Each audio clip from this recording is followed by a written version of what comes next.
지난달 7월 26일 밤 일본 가나가와현 히라스카시 상공에서 도저히 믿기 힘든 기괴한 광경이 카메라에 포착됐습니다. 칠흑같이 어두운 밤하늘 한가운데에서 순간적으로 거대한 붉은 불길이 폭발하듯 번쩍이더니 마치 심해의 거대한 붉은 해파리가 지상을 향해 촉수를 뻗은 듯한 섬뜩한 형상이 상공에 드리워진 것입니다. 기괴한 붉은 섬광이 하늘을 찍고 지나간 지 불과 이틀 뒤 일본 열도는 상상을 초월하는 진짜 대재앙의 직격을 맞았습니다. 26일 밤 일본 큐슈 가나가와현 히라스카시 상공에서 강력한 붉은 불길이 폭발하듯 번쩍인 이후 이틀 뒤인 7월 28일 오후 4시 27분 역시 큐슈 구마모토현에서 규모 7.1의 초대형 강진이 발생했습니다. 흔들림의 강도는 무려 일본 기상청 관측 기준 최고 등급인 진도 7. 일본 관측 역사상 역대 8번째로 기록된 진도 7의 파괴적인 재앙이었습니다. 2024년 1월 노토반도 지진 이후 2년 6개월 만이자 구마모토 현지에서는 2016년 구마모토 대지진 이후 10년 3개월 만에 다시 터진 세 번째 진도 7의 참사였습니다.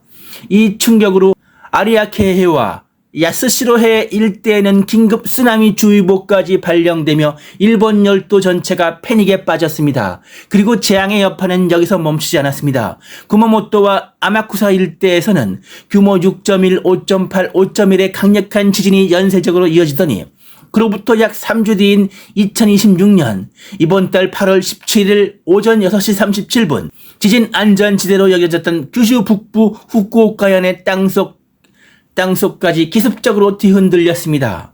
전원의 깊이는 불과 10km의 얕은 직하 지진, 규모 4.4의 이토시마시에서는 실내에 있던 사람들이 극심한 공포를 느낄 정도인 최대 진도 4의 강한 진동이 관측됐습니다. 단순히 규모 4.4라는 숫자만 보고 지나쳐서는 안 되는 치명적인 이유가 있습니다. 2025년 한 해 동안 유감 지진이 단 한 차례에 불과했을 정도로 지진이 드물었던 후쿠오카에서 지진 직전까지 단 한 건의 미세 지진도 없이 완벽한 침묵 속에서 기습적으로 터져나왔기 때문입니다. 더욱 충격적인 것은 과거 기록입니다. 이번에 후쿠오카 지진은 1930년 규모 5.0이 발생했던 곳과 거의 동일한 위치로 무려 96년 동안 깊은 잠에 빠져있던 지하 단층이 96년 만에 다시 깨어난 것입니다.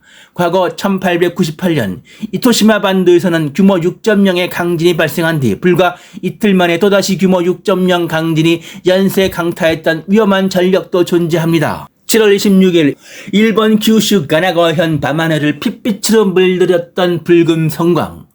불과 이틀 뒤 터져나온 규슈 구마모토의 진도 7 대지진. 그리고 96년 만에 침묵을 깨고 움직이기 시작한 후쿠오카 지하의 단층들.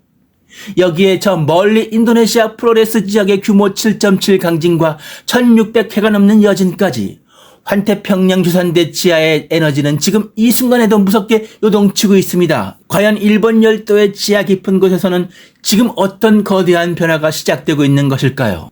지난달 26일 밤 9시 47분에 일본 가나가와현 히라스카시에서 이 밤하늘을 향하고 있는 카메라에 포착된 이상한 불빛은 일본 전문가가 얘기한 정보에 따르면 스프라이트였습니다. 스프라이트는 강력한 낙뢰가 발생할 때 네우보다 훨씬 높은 상공에서 순간적으로 나타나는 상층 대기의 전기적 발광 현상입니다. 미국 국립강 폭풍연구소도 스프라이트를 강한 네우 위에서 발생하는 트랜지언트 루머너스 이벤트, 즉 순간적인 상층 대기 발광 현상의 하나로 설명합니다. 문제는 이번 스프라이트 일본 사건이 이 과학계에서 오랫동안 논쟁이 계속되고 있는 이 발광 현상인 지진광, 이 earthquake light에 대한 문제가 있습니다. 지진광은 무엇이냐면은 세계 곳곳에서 오랫동안 큰 지진이 발생하기 직전에 혹은 발생하는 순간 하늘이나 지평선 부근에서 평소에는 볼 수 없었던 이상한 빛이 나타났다는 보고가 있었습니다. 이번에 규슈 구마모토의 이 발광처럼 번개처럼 번쩍이기도 하고 공 모양의 빛 빗줄기 혹은 한동안 지속되는 발광 현상으로 묘사되기도 합니다.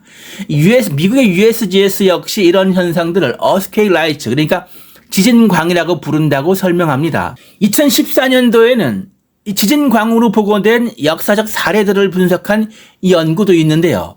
이 Seismological Research Letters에 발표됐습니다. 그러니까 지진광에 대한 연구는 실제로 존재합니다. 하지만 지진광을 보면 며칠 후에 대지진이 발생한다, 이런 공식은 존재하지 않습니다.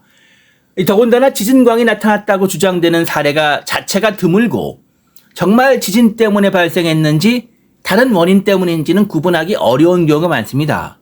따라서 이번에 일본 큐슈 구마모토의 이 스프라이트 역시 단순히 붉은색이라는 이유만으로 지진광이라고 볼 수는 없지만 어쨌든 같은 큐슈 구마모토 이 가나가와현에서의 이번에 그 지진광, 밝은 스프라이트, 그 후에 이틀 뒤에 어쨌든 구마모토에서 규모 7.1의 강진이 발생한 것은 사실이기 때문에 여러 사람들이 얘기가 나오는 것입니다. 그럼 왜 사람들은 이렇게 대지진이 발생하기 전에, 구마모토 같은 7.1의 강진이 발생하기 전에 뭔가 어떠한 시그널, 어떠한 지진의 전조현상이 있다고 생각하는 걸까요? 그 이유는 지진은 어느 날 갑자기 아무 이유 없이 만들어지는 것이 아니고 이 지하에 단층의 응력이 쌓이고 결국엔 암석이 버티지 못하는 순간 파괴되면서 발생하기 때문입니다. 그렇다면 거대한 암석이 파괴되기 전에 어딘가에서 변화가 나타날 수 있지 않을까요? 바로 이 때문에 세계의 과학자들은 오랫동안 여러 종류의 지진 전조 현상 후보들을 연구해 왔습니다. 그 첫 번째가 바로 지각의 변동입니다. 지진이 발생하는 지역의 지각이 조금씩 움직이거나 변형되는 현상입니다. 오늘날에는 GPS와 GNSS 위성 레이더 등을 이용하면 우리가 눈으로 느낄 수 없을 정도로 작은 지각의 움직임도 추적할 수 있습니다. 특히 일본과 같은 지진 다발 지역에서는 이러한 지각 변동을 장기간 관측하는 것이 매우 중요합니다. 두 번째는 작은 지진들의 증가입니다. 큰 지진 전에 작은 지진들이 연속으로 발생하는 경우가 있죠. 이것을 우리는 흔히 전진, 포시악이라고 부릅니다. 여기서 상당히 흥미로운 문제가 생깁니다. 작은 지진이 하나 발생했습니다. 그러면 이것이 단순히 작은 지진일까요? 아니면 며칠 뒤에 발생할 대지진의 전진일까요? 미국 USGS의 일반적인 통계에 따르면 한 지진이 발생한 뒤 같은 주변 지역에서 일주일 이내에 더 큰 지진이 이어질 확률은 대략 5% 정도입니다. 그러니까 작은 지진이 여러 번 발생했다고 해서 반드시 대지진이 기다리고 있는 것은 아닙니다. 하지만 지진학자들이 지진군이나 비정상적인 지진 활동을 면밀하게 관찰하는 이유도 바로 여기에 있습니다. 세 번째는 전자기적 이상현상입니다. 거대한 압력이 암석에 가해질 때 자기적 특성이 변할 가능성이 있다는 가설은 오랫동안 연구되어 왔습니다. 그래서 지진이 발생 전에 지자기가 변한다거나 특정 주파수의 전파가 달라진다거나 이상한 전자기 신호가 나타난다는 주장도 존재합니다. 그리고 이런 가설 때문에 지진광 역시 전기적인 현상과 관련됐을 가능성이 연구되어 왔습니다. 네 번째는 지하수의 변화입니다. 대지진 전에 지하 암석에 큰 압력이 가해진다면 지하수에도 변화가 일어날 수 있다는 생각입니다. 실제로 연구 대상에는 우물의 수위, 수온, 수질, 화학 성분 그리고 라돈 농도 등이 포함되어 왔습니다. 특히 라돈은 지진 예측 이야기에서 자주 등장합니다. 암석이 압력을 받으면서 미세하게 갈라지고 그 과정에서 라돈 방출이 달라질 수 있다는 가설 때문입니다. 다섯 번째는 바로 일본에서 발생한 이 스프라이트 현상입니다. 이 지진광을 이야기하는 건데요. 밤하늘에서 기묘한 빛으로 나타날 수 있는 것이 바로 스프라이트, 이 지진광이죠. 그러나 원인이 다를 수가 있습니다. 이번에 지난달 26일 일본의 붉은 빛은 낙뢰와 네우라는 명확한 조건 속에서 발생한 스프라이트로 분석됐죠. 반면에 지진광은 지진과 관련해서 보고된 특이한 빛을 통칭하는 개념이요. 실제 발생 메커니즘 자체도 아직 논쟁 중입니다. 따라서 현재 과학적으로는 지난달 26일 날 발생한 일본의 스프라이트가 이틀 뒤에 규슈 구마모토의 7.1 강진을 만들어내는 지진광이었다라고 볼 근거는 없는 거죠. 그리고 지진의 이상현상의 전조현상을 이 동물들의 이상 현상도 얘기가 나오죠. 새떼가 갑자기 날아간다든지, 물고기 떼가 이상하게 움직인다, 개가 갑자기 계속 짖는다, 뱀이 땅 밖으로 나온다.